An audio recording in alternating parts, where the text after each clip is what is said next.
And then after Jesus left, a white cloud appeared the size of a man's hand on the floor. And I said, what am I supposed to do? What is that? And I heard, test the spirits. I pointed at it and I said, do you know Jesus? And it sparked platinum and gold and began to fill and flood the cell. And it became about 18 inches in depth. And I walked out into the cloud and I put my hands in it. And every time I said Jesus, it would spark platinum and gold. And I could feel like static electricity.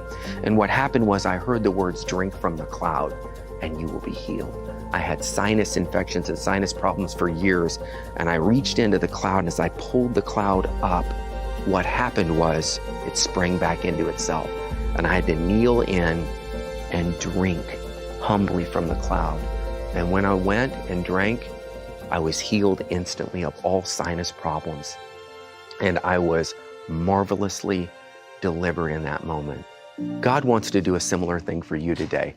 You might be on a personal jet ride to hell, but God wants to put you on your journey to freedom. It might be the lockdown of lust, the penitentiary of pride. You might have the handcuffs of hatred or the shackles of shame. You might be in the Bastille of bitterness, but Jesus wants to set you free. He loves you just the way you are, but he loves you way too much to leave you in your current condition. If he did it for me, a former jet thief, a cocaine dealer, and all that goes with that, how much more will he do it for you? The root cause of all addictions is a need for love. Today, God wants to release his love to you. Will you allow him? Let me pray for you.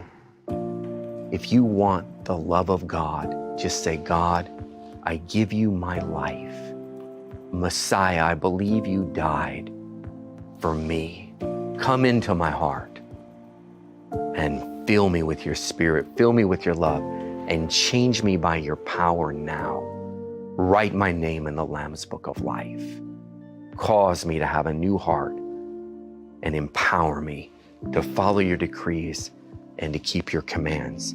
If you prayed that prayer, it's a new beginning and you're off your jet ride to hell and your journey to freedom has begun.